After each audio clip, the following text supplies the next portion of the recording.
நம்ம வீட்டில் எளிமையாக வளர்க்கக்கூடிய ஒரு மூலிகை பற்றி அதனுடைய அதிகமான மருத்துவ குணங்களை பற்றி இந்த பதிவில் நம்ம பார்க்க போகிறோம்.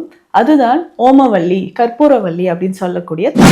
தொடர்ந்து இதை பயன்படுத்தும் பொழுது உடலில் இம்யூன் சிஸ்டம் நமக்கு நல்லாவே பேலன்ஸ் ஆகும். இம்யூன் சிஸ்டம் டெவலப் ஆகிறதுக்கு இந்த கற்பூரவல்லி இலைகள் நமக்கு பயன்படுது. ஓமவல்லி இலைகள் தொடர்ந்து இந்த கற்பூரவல்லியை யாரெல்லாம் எதற்கு பயன்படுத்தலாம்? இப்போது குழந்தைகளுக்கு நெஞ்சு சளி இருக்குது, ஒரு 5 வயதிற்கு மேற்பட்ட குழந்தைகளுக்கு நெஞ்சு சளி இருக்குன்னா ரொம்ப எளிமையாக இதை கொஞ்சம் கொஞ்சமாக நம்ம உடலில் இருக்கக்கூடிய கபம் வெளியேறும். இன்னும் ஒரு சிலருக்கு மழைக்காலம் குளிர்காலம் வந்துடுச்சுனாவே திரும்ப திரும்ப ஃபீவர் வந்துட்டே இருக்கும். இன்னொன்று உட்காய்ச்சல் இருக்கும். ஸோ வெளியிலேயும் தெரியாது, உள்ள நமக்கு காய்ச்சல் இருந்து அந்த பாடி ஃபங்க்ஷன் நார்மலாக இல்லாத மாதிரி பண்ணிடும். ஸோ இதை நமக்கு சரி செய்யறதுக்கு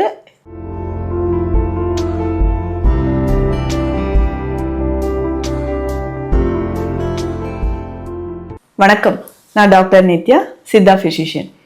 நம்ம வீட்டில் எளிமையாக வளர்க்கக்கூடிய ஒரு மூலிகை பற்றி அதனுடைய அதிகமான மருத்துவ குணங்களை பற்றி இந்த பதிவில் நம்ம பார்க்க போகிறோம். அதுதான் ஓமவல்லி, கற்பூரவல்லி அப்படின்னு சொல்லக்கூடிய தாவரம். இந்த ஓமவல்லி கற்பூரவல்லி அப்படின்னு சொல்கிறது ஒரே தாவரம் தான். சில இடங்களில் நம்ம ஓமவல்லி அப்படின்னு சொல்லுவோம். குழந்தைகளுக்கு நெஞ்சு சளி இருக்கா, உடனே இதனுடைய சாறு எடுத்து தான் நம்ம பாட்டிமார்கள் வீட்டில் இருக்கிறவங்க கொடுப்பாங்க. அது மட்டும் இல்லாமல் கேன்சர் வரைக்குமே இந்த கற்பூரவல்லி இலைகளை நம்ம பயன்படுத்துகிறோம். ஸோ கேன்சர் செல்கள், ஸோ அதோட க்ரோத்தை ரெடியூஸ் பண்ணுறதுக்கு இது பயன்படுது அப்படின்னு சொல்லலாம். ஸோ தொடர்ந்து இதை பயன்படுத்தும் பொழுது உடலில் இம்யூன் சிஸ்டம் நமக்கு நல்லாவே பேலன்ஸ் ஆகும். இம்யூன் சிஸ்டம் டெவலப் ஆகிறதுக்கு இந்த கற்பூரவல்லி இலைகள் நமக்கு பயன்படுது, ஓமவல்லி இலைகள் பயன்படுது. அப்போது ரெகுலராக இதை குடிக்கும்போது அடிக்கடி சளி, காய்ச்சல், வீசிங், ஆஸ்துமா, ஸோ உடலில் வெயிட் கெயினே ஆகலை, அந்த மாதிரி இருக்கக்கூடியவங்களுக்கு கற்பூரவல்லி இலைகள், இலை சாறு நமக்கு பயன்படுது அப்படின்னு சொல்லலாம். ஸோ வீட்டில் ரொம்ப எளிமையாக இதை வளர்க்கலாம்.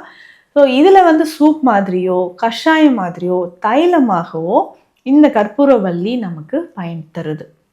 தொடர்ந்து இந்த கற்பூரவல்லியை யாரெல்லாம் எதற்கு பயன்படுத்தலாம்? இப்போது குழந்தைகளுக்கு நெஞ்சு சளி இருக்குது, ஒரு 5 வயதிற்கு மேற்பட்ட குழந்தைகளுக்கு நெஞ்சு சளி இருக்குன்னா ரொம்ப எளிமையாக இதை எப்படி பயன்படுத்தலாம்னு சொல்கிறேன்.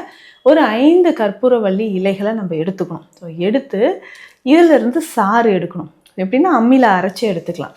ஸோ ஒரு 5 கற்பூரவல்லி இலைகள், 2 மிளகு அதில் வச்சு அரைச்சி அந்த சாறை தனியாக எடுத்துக்கணும்.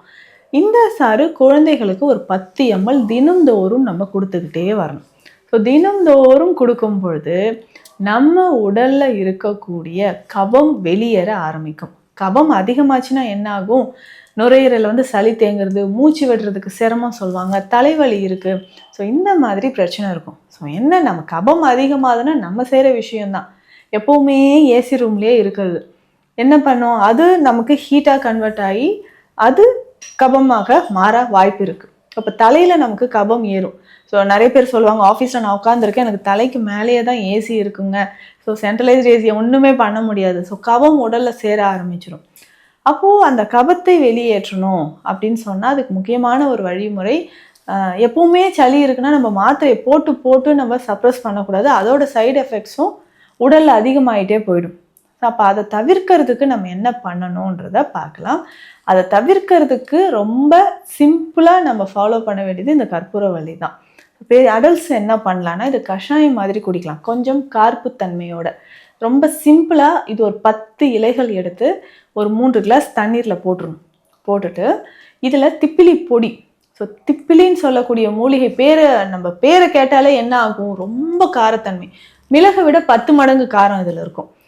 அப்போது அந்த கபத்தை எந்த அளவுக்கு வீரியமாக இதை விரட்டும்னு பார்த்துக்கணும்.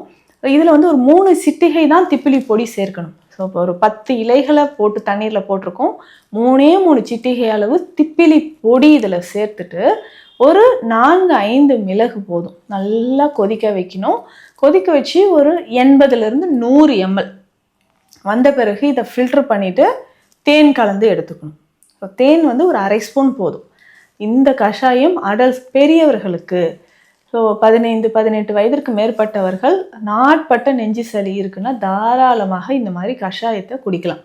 எப்படின்னா தினமும் ஒரு வேளை காலைல ஃபுட் எடுக்கிறோமா, உணவு எடுத்து ஒரு 1/2 மணி நேரம் கழிச்சு சூடாக இல்லை வெதுவெதுப்பாக இந்த கஷாயம் கற்பூரவள்ளி கஷாயத்தை நம்ம குடிக்கணும்.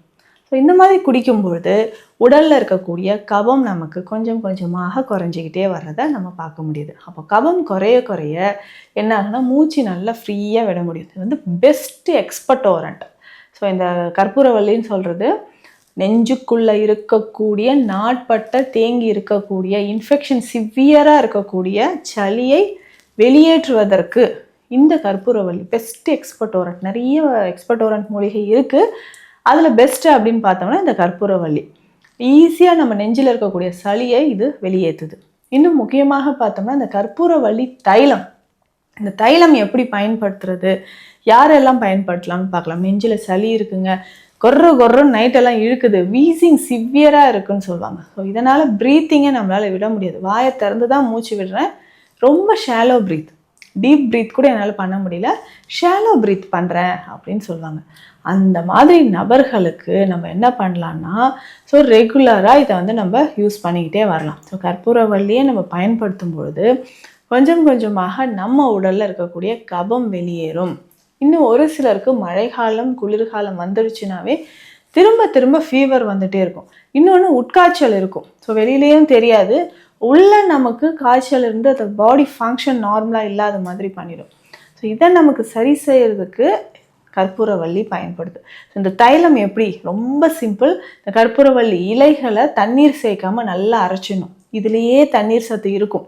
தண்ணீர் சேர்க்காமல் அரைச்சி இதை தேங்காய் எண்ணெயோட கலந்துடணும். இது கூட கொஞ்சம் மிளகு சேர்த்துணும். ஒரு 5-6 பல் பூண்டு தட்டி இதனோட போட்டுட்டு நல்லா கொதிக்க வைக்கணும். ஒரு 200 ml தேங்காய் எண்ணெயில் தேவையான அளவு ஒரு சின்ன பால் சைஸ்க்கு இந்த கற்பூரவள்ளி இலையை அரைச்சி பேஸ்ட் மாதிரி சேர்த்துட்டு நல்லா பாயில் பண்ணணும். ஸோ இந்த தைலத்தை நல்லா பாயில் பண்ணி அந்த மூலிகை எல்லாமே எண்ணெயில் நல்லா காய்ஞ்சி அடியில் தங்க ஆரம்பிச்சிடும். ஃபில்டர் பண்ணி எடுத்துட்டு கொஞ்சம் சூடாக இருக்கும்போதே பூங்கற்பூரம் அப்படின்னு நம்ம சொல்கிறோம் இல்லைங்களா, கெட்டியான கற்பூரம் நல்லா கையில் உடைச்சாவே மாவு மாதிரி உடைய ஆரம்பிச்சிடும்.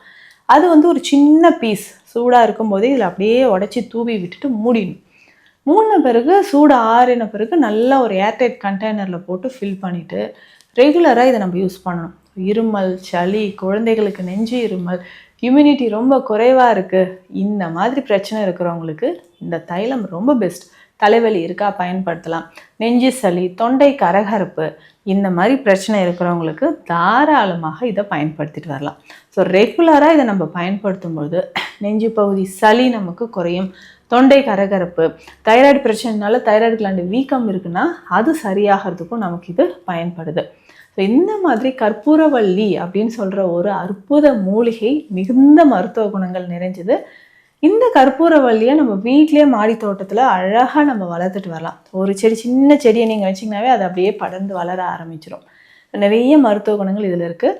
அடுத்தடுத்த பதிவுகளில் இன்னும் நிறைய மூலிகைகளை பற்றி பார்க்கலாம்.